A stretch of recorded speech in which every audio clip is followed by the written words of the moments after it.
Hello everyone, it's Linda Jenner here with another SBCN TV, and I have my good friend Steve Bentley, Northern River Financial, our wonderful sponsor, and it's a lovely sunny evening, Steve. It's beautiful. I'd rather be outside tonight.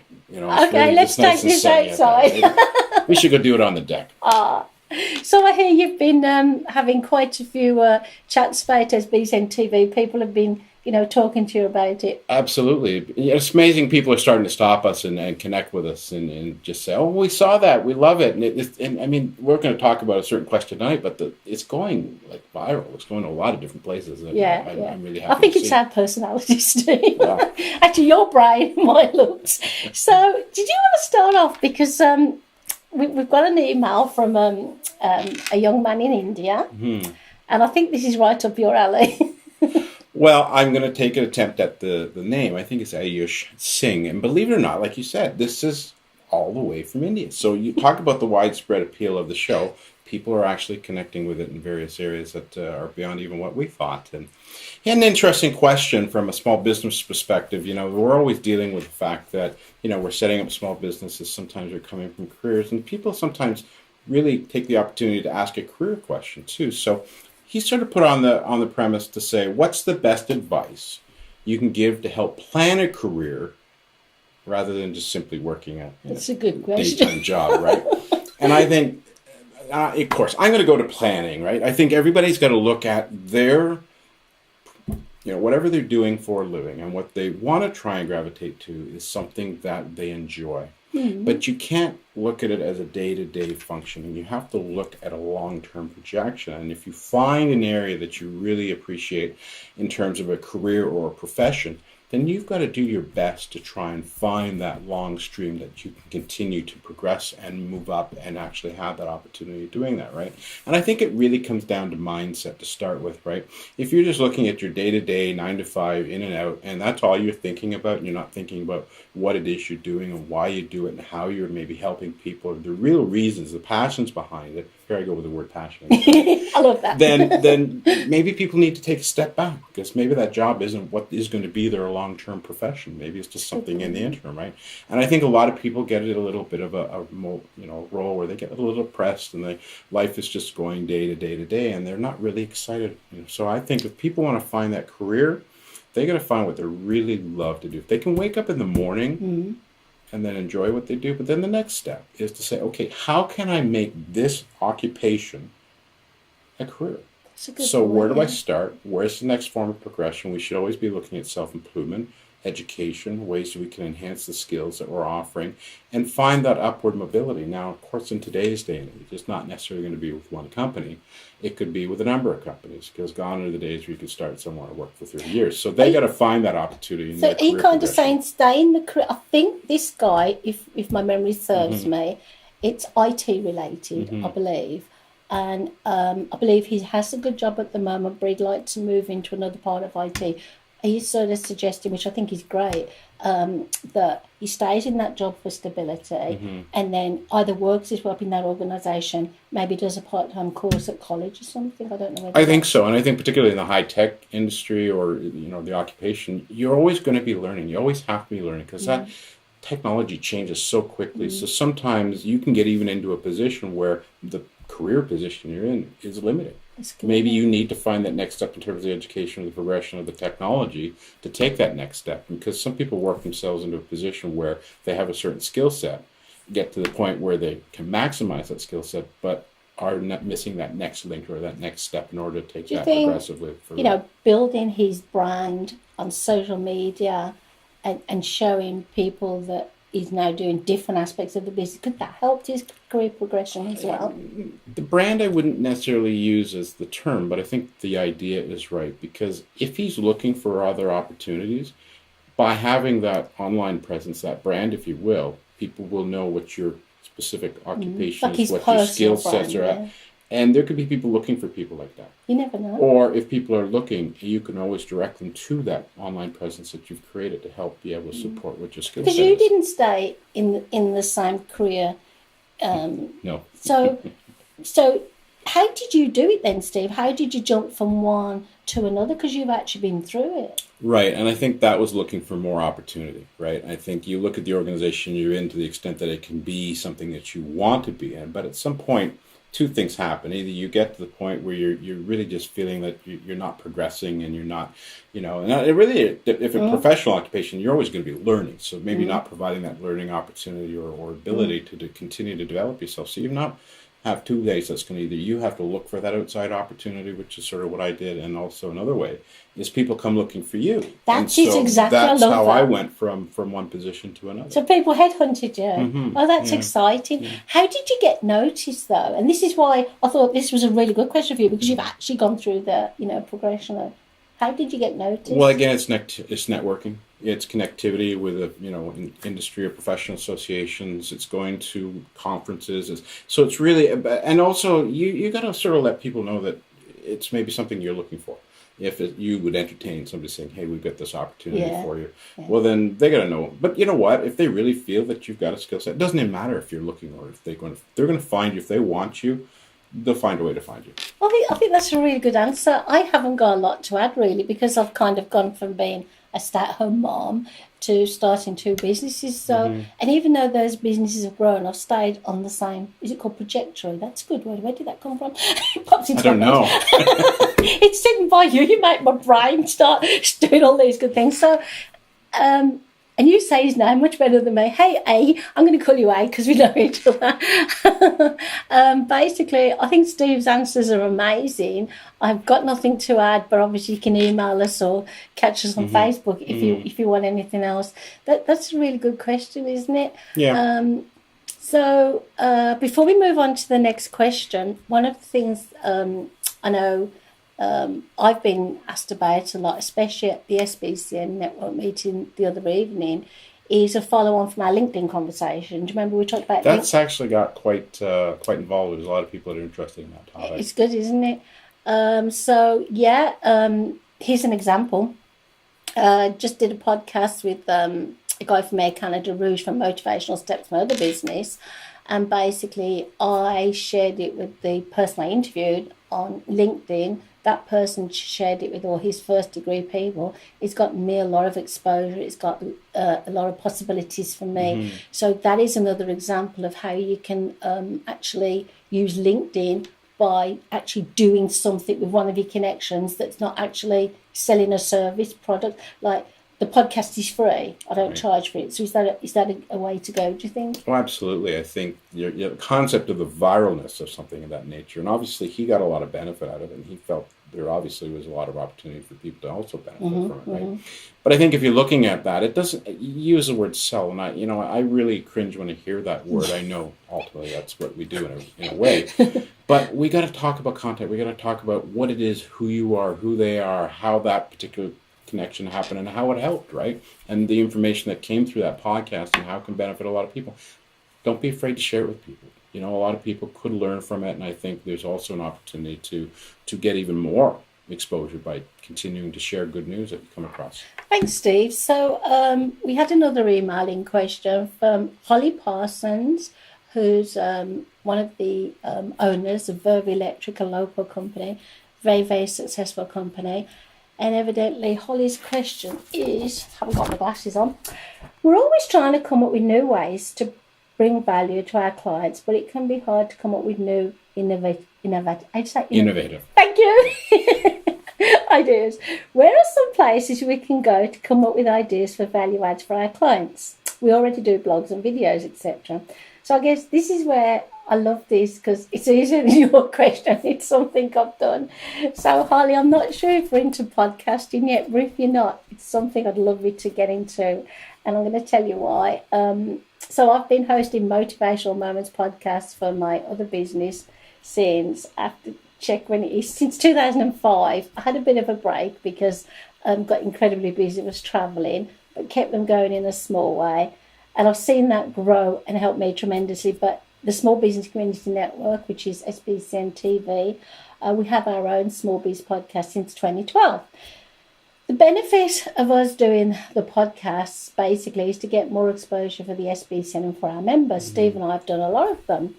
So 2019 is the year of the podcast. Even though I've been doing it since 2005, they've really come into their own. So are you declaring that the year of the podcast? Yeah, actually, yeah.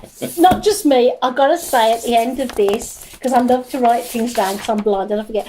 I'm thanking Forbes and Shopify for some of the info I'm sharing today. I've got a good credit. So this is why podcasts are the thing you've got to do, Holly and Steve. We're already doing them together, but if you do it. So think about these podcasts fit into everybody's lives. You can listen to a podcast anywhere. 15 minutes I find really, really works for us. And if you think about it, you can write a long blog post and people often don't read it, to the end.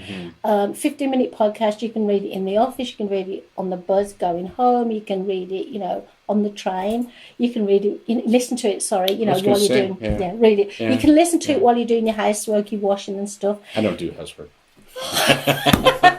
I do. So now, if I had a cleaner to do my housework, I would then clean my home and my office so the cleaner would have a clean place. I'm not going to go there. So sorry, I didn't mean read. I was going on to blogs and mean listen. So Holly, think about creating a community of people around your podcast. So it's an electrical company, isn't it? Electrician. You do a lot of, different lights and stuff like that. And there's something else they're doing. Yeah, what else do electricians do? Well, whatever electricians do anyhow. You want clients, you want customers, you want to drive people to your website. And I think this is a natural extension for Holly because she's done videos. This is what she said. She's done video, she's done blogs, she's networking. So she's got the skill set and probably the equipment to do it. So podcasts will drive traffic to your website, Holly, to your social media sites, to your videos, and you need more traffic. And like I say, a lot of people have held back from doing podcasts because I think it's difficult. And because we're successful at doing them, myself and my business partner, Dave, this is why I know we can guide you. Guess how many, I've got the answer. Oh boy. Guess how many Canadian adults have listened to a podcast in the last year? And that number's growing. 100,000.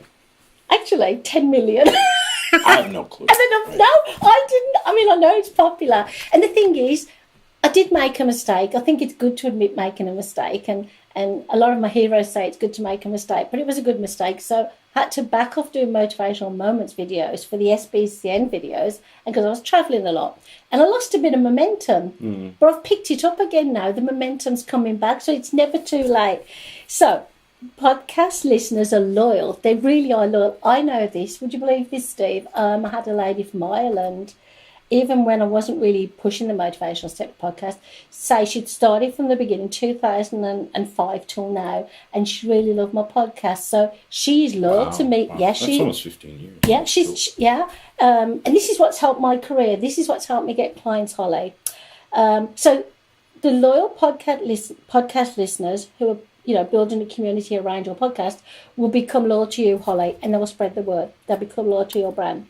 So the popularity of podcasts, you'll like this, among the 18 to 34 millennial demographic is very high. Now, that's not saying that just millennials listen to the podcast. No. Give me an idea, Steve, why you think podcasts are more into the millennial sector, even though everybody listens to why podcast, Well, certainly to start, technology, right? Everybody's got a phone in their hand. They've got a device that can listen through many different devices and what they're doing. And I just think that content, that intercommunication, the learning, they're striving for it. That's because they're brought up in an era where they use more of that equipment and more of those devices. You are definitely right. And Holly, I think that's your demographic.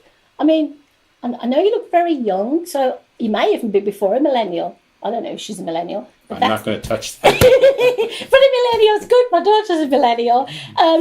That's the kind of people I think you want.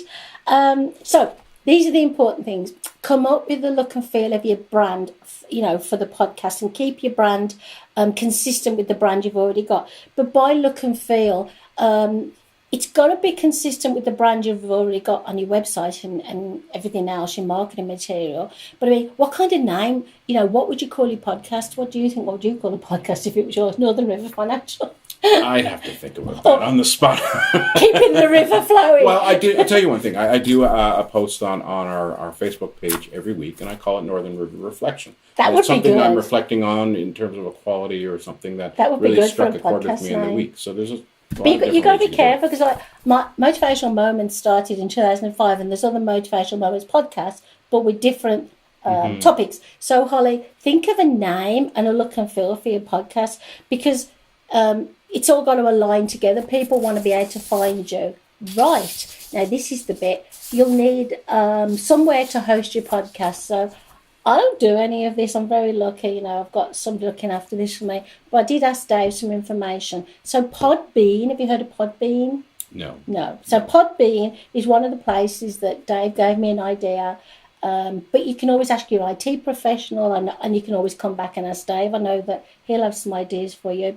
So what you have to do, and I don't know how you do it, but it's to do with RSS feeds. You have to do the magic to submit that to iTunes or Spotify. We've got our podcast on Spotify now. We've been a bit late doing that because we've been so busy. And other such related platforms. So, for instance, if I Google Motivational Moments or SBCN podcast, you'll find a lot of other podcast platforms pick them up and share them with their listeners. So it gives us more exposure. Nearly finished, Steve. Then you can jump in. You can gain advertisers who pay you, to advertise on your podcast, give away prizes, and of course grow your brand. And again, thanks to Forbes and Shopify for some of the stats and information. But again, I have been doing this a long time, and you said you were looking for something new to jump on. And if you do have any questions, Dave, and I'll definitely help you. So, Steve, we've done podcasts. What else could? Well, it's kind of an interesting thing. I'm going to touch on something too with respect to other ways to than the traditional ways of blogs and stuff like that. And this actually ties into a question that was asked of me earlier this week, and that was really, how do I get out more involved in the community? And I think that's one thing that she could do more of, or they could do more of. And one of the things I say to people is, what about charity? And then the question to me was, why should I get involved with charities? Right? Yeah. And I always say, it's great to get involved, the charitable cause, fundraising, that kind of thing, but it's an activity where you're actually networking, you're connecting with people, and it's adding value to your character that people will be able to say, hey, I am involved in the community. So getting involved and giving, ability to give a giveaway or doing a presentation for a charity on electrical services or something that people should know as a normal homeowner, or just trying to find a way to get engaged with groups to actually make a presentation. We have a good example of that, don't we? Exactly. Craig Herner. Yeah, he's doing, is it called Hockey? Hockey Helps the Homeless. He's got an ultimate bowling event coming up for charity in the next little while. But I find there's always people looking for good content speakers, and so I think they could take that opportunity to get out in front of some groups and maybe speak about the things people need to know from an electrical perspective. I would say, though, always choose a charity that you're really interested in. Don't just choose the charity to be involved in that you're not interested in, because no, not at all. People.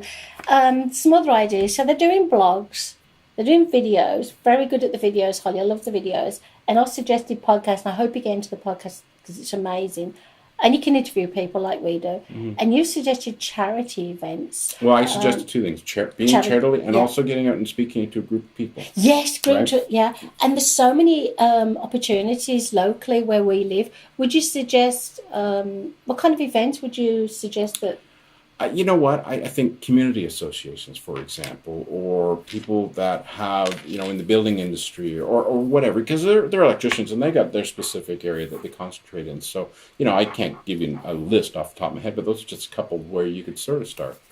Sorry, I am looking at my phone because, would you believe, my text isn't working, so I can't see if we've got any live people. Oh, well, these glitches happen.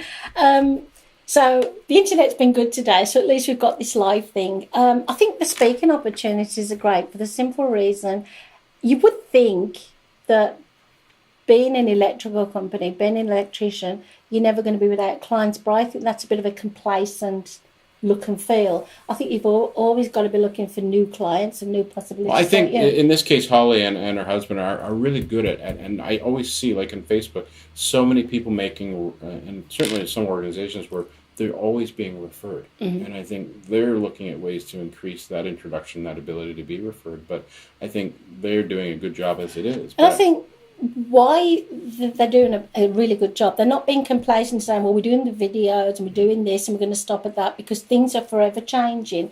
And to be honest, even with videos, they should be, I believe, This one's different because this is a live video, so we're okay, people. But I don't think there should be any more than 15 minutes because people get bored. They've got low. No, and I think the other thing too is, some people try things and they give up too quickly.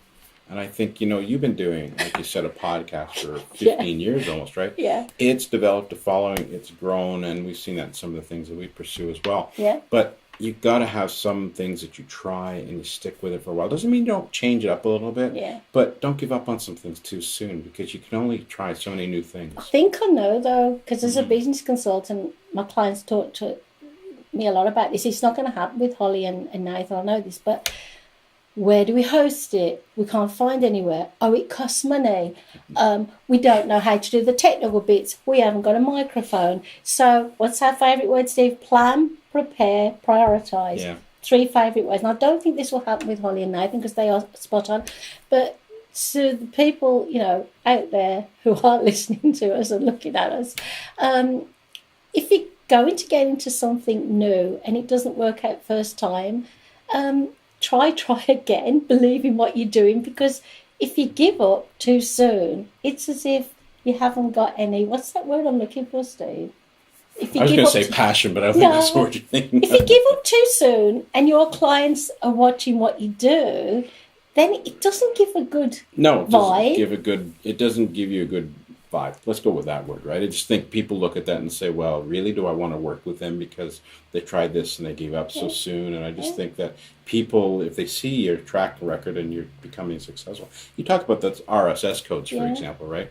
That's one thing to see, and we've talked about this in earlier shows as well, to say, find a way to measure what you're doing and the success of what you're doing. And I think that helps you be able to refine what it is you're doing and even see that it's working and then getting feedback as to who's following. A little bit difficult. iTunes confuses me and it confuses a lot of people. If you go to your podcast page, you've probably seen this, Steve, there's a bar. The bar really doesn't mean anything because it keeps changing. And iTunes, I believe, sorry if I'm wrong, iTunes, that they don't really want you to be in command of that. Spotify, we're new to Spotify. You have to submit and they say they're taking us. I can't see anywhere at all to from them. They don't allow us to measure it, but we can measure it ourselves by how many emails we're getting, how many people listen to it, how many people are saying they enjoy it. Because if nobody's listening to it...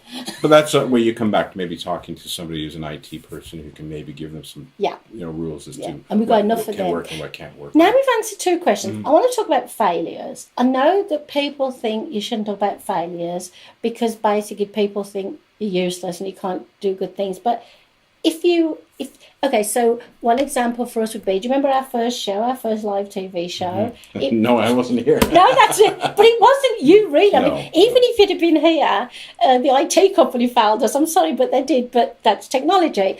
But we didn't give up, did we? Yeah. So basically, in 2 weeks' time, Steve come back. The internet was working. So we didn't fail, really, because it was a glitch. But we carried on doing it. And I think if we're too scared to say, well, we failed, but we're going to keep on trying. Well, we've both written on this topic, and I don't like the word failure. I think it's just an opportunity to learn and improve, because everybody's going to make steps. Even Winston Churchill had a famous quote about that, which I can't remember specifically, but it basically is just use what you might label as a failure as just a learning point, right? It's just a step where something hasn't worked, find a different way to make it work, and move forward. So learn from those things and don't see them as a negative, because everybody has that negative connotation with failure. They do, but I don't mind saying I've had some failures because then people see that I've picked myself up and carried on. And again, another hero of mine is Jim Still, CEO of Danby, and he said, don't worry about your failures, people only notice your successes. And I think if we're all too scared to ask for help and say that we didn't get something. You must have had some things go wrong in your long of course, and successful career. I think the point is, I think people have a negative connotation with failure as being that they've done something wrong. Yeah, from a negative perspective. I get that. But not realizing that they need to put a proper perspective on it to say everybody is going to learn, everybody's going to make mistakes. That's part of developing and moving forward, right? Yeah. We're not all perfect, right? I would Excuse say, me? I'm sorry. I say to people, I'm never wrong. I may be incorrect, but I'm never wrong. I know, right? Dave always says, I'm never wrong, I'm always right. He's even got a T-shirt. Well, Men are always right. It's not easy being in business, so getting back to Ayush. Sorry if I get your name right. We have spoken. We've had conference calls, myself, Dave, and you, to do with, business and stuff like that. And it's not easy when you are in a situation where you're in a career and you need to earn money, but you are kind of thinking, how can I better myself? But if it was easy, then everybody would be, That's right. Successful and millionaires and stuff like that. One thing I will say to people, it's no easier in Canada or England or what other country, Australia, than it is in India. It doesn't matter where you are, you still have to take the same steps, I believe, That's right. to build your success. Right. It's about the three favourite words we keep mentioning: prepare, prioritise, and plan, or the other way around. But I like to think it's about attitude too. I mean, you have to have good self-worth, and you have to know you're a commodity that people will take a lot of good opportunity to maybe work with you and develop, what they're doing or what you're doing even more. So I think people have to look at being the best that they can be, because ultimately they're up against competition. Even if they're looking for a career transition, there's going to be competition. So you got to make yourself stand out and make yourself the better of the candidates. And I think the word we're looking for in a lot of cases is competition. There's a lot of competition out there, but I do believe there's room for everybody. Mm-hmm. Saying that, there are sleazy people. I say the stuff, and there are the sleazy salespeople who don't belong anywhere, and they don't last long and they move on. But people like Steve and myself and you guys out there, there's no such word as competition in my eyes, because we're all offering something different and we're all doing it to the best of our ability,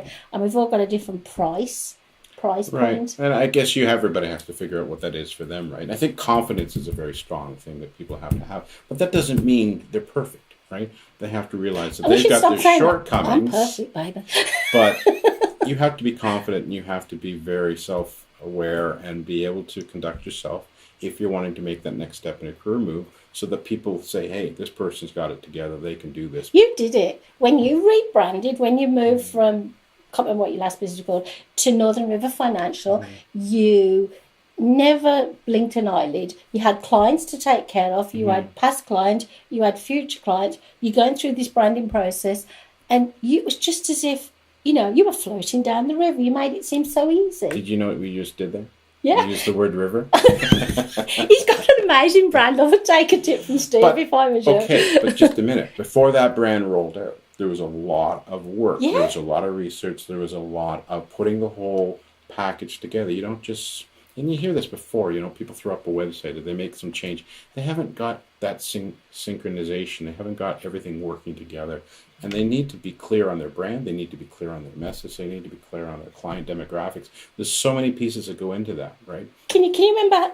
I can't remember. Did it take a year, 2 years? I can't remember how long it took you, but now. Well, it was something I was thinking about for about a year, but about 5 solid months of work before we rolled out at the end of March. You did an amazing job. So that kind of, in a way, you could transfer that over to our first question and say, well, you actually did it. You didn't actually change careers, but you stepped it up, and you made a lot of changes. Even if you look back at career positions, like when I make a transition, I'm not just jumping. I'm thinking, where is it that I want to go? Is it here that I can find that opportunity? If not, where can I find it? And what do I need to do in order to prepare myself to be that candidate who's going to get that next role? Plus, the opportunities planning. We're going to come back to that. You are not one to turn down opportunities, and neither am I. And so many people do that. Right, and I think the thing is, we will entertain an opportunity. We may not go ahead with it. Especially if you want money off me. Right, but we're not closing the door to say, oh, I can't do that, or maybe that's not for me. We consider it. How about taking some time and thinking about it, maybe saying, well, if I make these small changes, that could be a real benefit to me,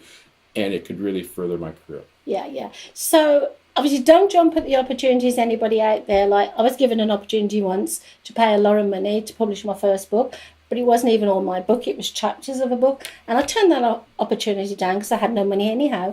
And then a couple of years later, the opportunity came to publish my own book, and it didn't cost $3,000. So that's an opportunity I would not take. But I would take a tip from Steve to both of our people. Thank you, Holly, and thank you, Ayush, for the questions. And I would say plan, prepare, prioritise. And I know you're both in different businesses, but in a way, you've both got to explore the possibilities and showcase those changes. That's right. And the differences in what you're doing now to what you want to do. But I think the positive is they're asking that question. And so that shows their willingness to take on that question and do what they can with it to try and pursue what they're looking at doing. And obviously, I mean, we're amazed that you trusted us with the question, because what do we know, Steve? I'm only teasing. You've been in business now so many years, haven't you? Yeah, you talk about being a senior. I can be there in a way, in some places, anyways.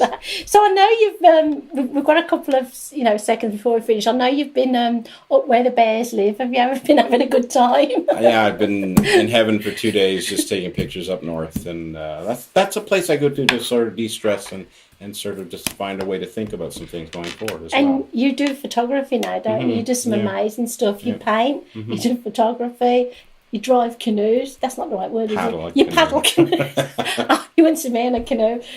Anyhow, we have to say goodbye from SBCN TV. It's been fantastic. We've had a good night, haven't we? Absolutely. We'll see you in 2.